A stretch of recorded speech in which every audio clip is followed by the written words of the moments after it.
আসসালামু আলাইকুম। দ্বাদশ শ্রেণীর শিক্ষার্থীবৃন্দ, আশা করি তোমরা ভালো আছো। বরাবরের মতো আজও আমি তোমাদের অর্থনীতির দ্বিতীয় পত্র নিয়ে হাজির হয়েছি। আমি তোমাদের দ্বিতীয় চ্যাপ্টার ক্রমান্বয়ে আলোচনা করছি।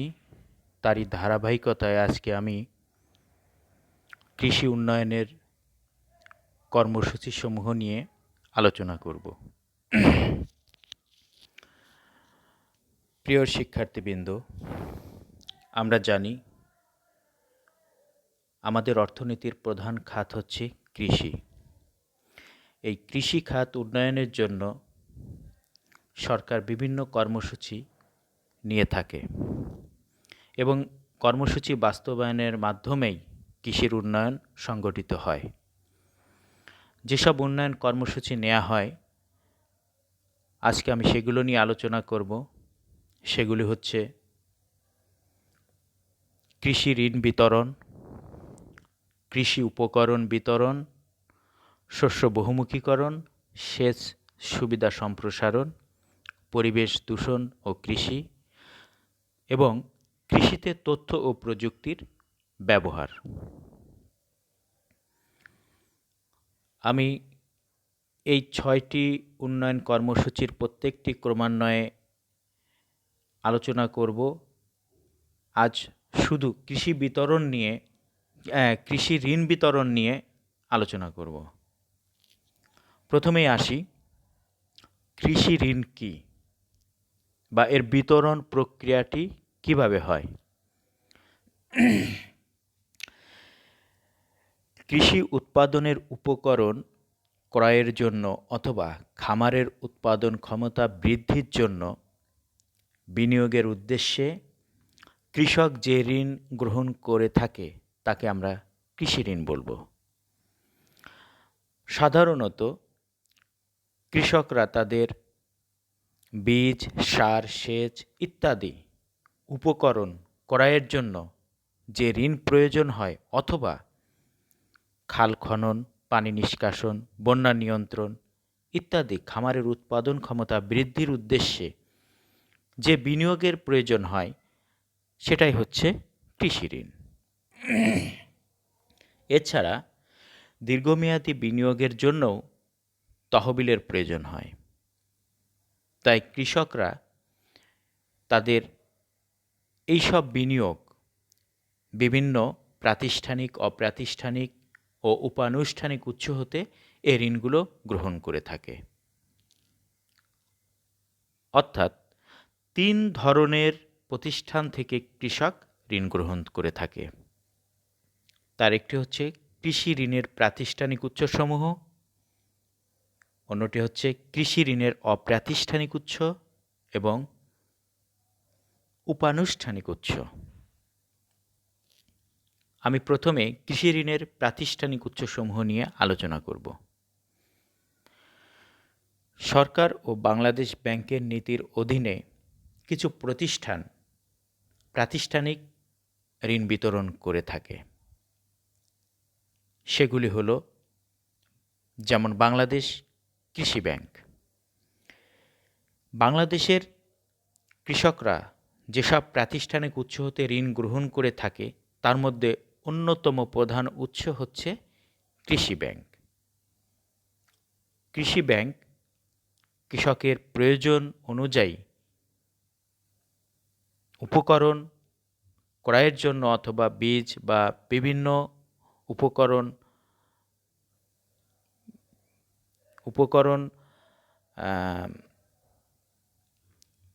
ক্রয়ের জন্য বা উৎপাদন ক্ষমতা বৃদ্ধির জন্য কৃষি ব্যাংক কৃষকদেরকে এই ঋণ বিতরণ করে থাকে। বিভিন্ন ধরনের বাণিজ্যিক ব্যাংক, বিভিন্ন বাণিজ্যিক ব্যাংক কৃষকদেরকে কৃষি ঋণ বিতরণ করে থাকে। বাংলাদেশ ব্যাংকের নির্দেশে বর্তমানে সকল সরকারি বেসরকারি ব্যাংক বাধ্যতামূলক কৃষি ঋণ বিতরণ করে। আমরা বলতে পারি 2013-14 সালে বাণিজ্যিক ব্যাংকসমূহ 2,493 কোটি টাকা কৃষি ঋণ বিতরণ করে থাকে। সমবায় ব্যাংক। দেশের বিভিন্ন জেলা উপজেলায় এই সমবায় ব্যাংকের শাখা রয়েছে। কৃষকরা সমবায় সমিতি গঠন করে এ ব্যাংক থেকে তারা ঋণ গ্রহণ করতে পারে।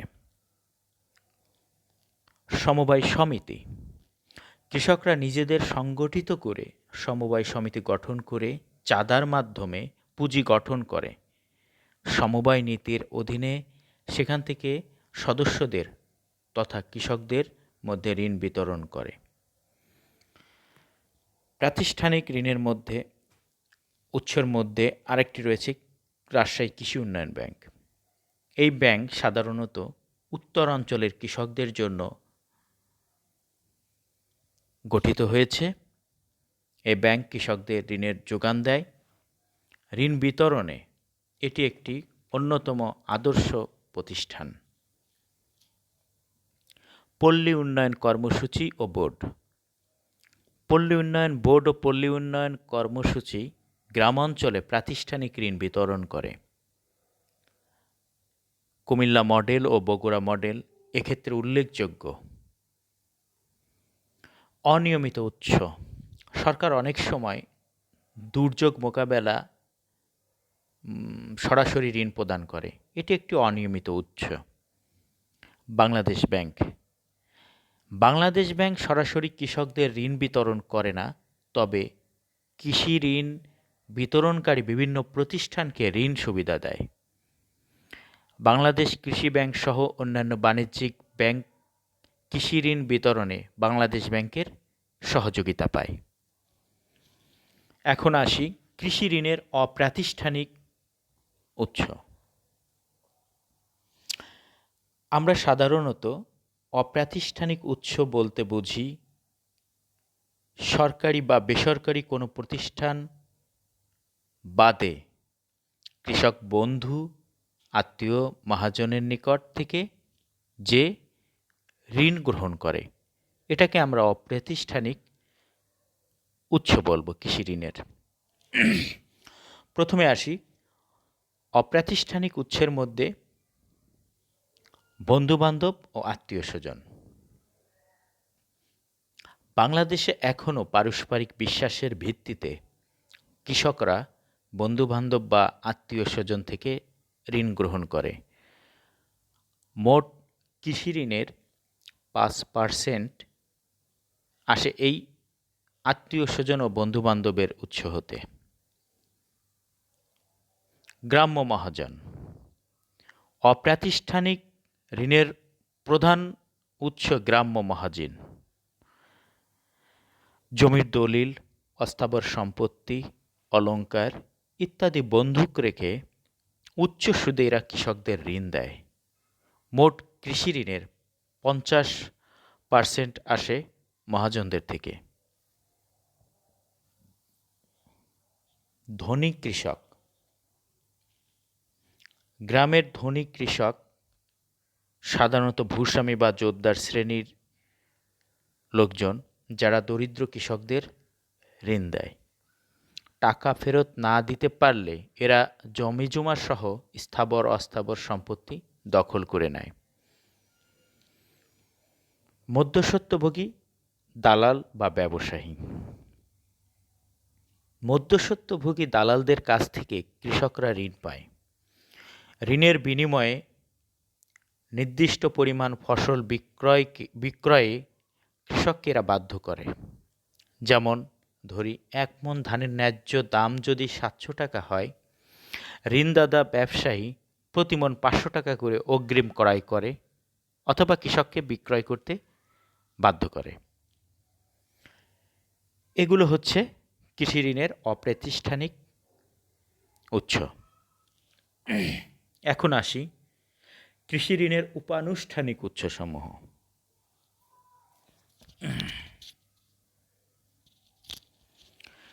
উপানুষ্ঠানিক উৎসসমূহ হচ্ছে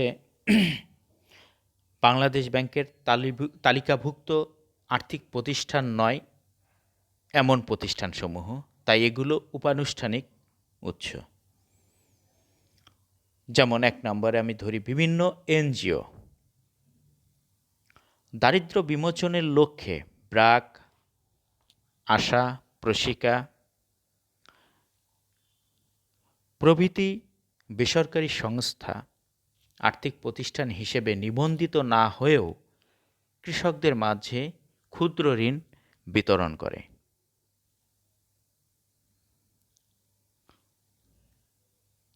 গ্রামীণ ব্যাংক এটি সরকার সমর্থিত বা সরকার সমর্থিত একটি বিশেষ ধরনের প্রতিষ্ঠান। দরিদ্র ভূমিহীন মহিলাদের মাঝে ক্ষুদ্র ঋণ বিতরণ করে। মহিলারা দলগতভাবে এই ঋণ গ্রহণ করে এবং সদস্যরা পরস্পরের জামানত হিসেবে কাজ করে। 2006 সালে গ্রামীণ ব্যাংক এর কর্ণধার ডক্টর মোহাম্মদ ইউনুস শান্তিতে নোবেল পুরস্কার লাভ করে। আজকে আমি কৃষি উন্নয়নের কর্মসূচি সমূহের মধ্যে প্রধান যেটি কৃষি ঋণ বিতরণের যে বিভিন্ন প্রক্রিয়া রয়েছে, যে 3টি প্রক্রিয়া, এই প্রক্রিয়াগুলো নিয়ে আমি আলোচনা করলাম। পরবর্তীতে আমি বাকি যে উন্নয়নের কর্মসূচিগুলো রয়েছে সেগুলো নিয়ে তোমাদের সাথে আলোচনা আসব। আশা করি সে পর্যন্ত তোমরা ভালো থাকবে। আল্লাহ হাফেজ।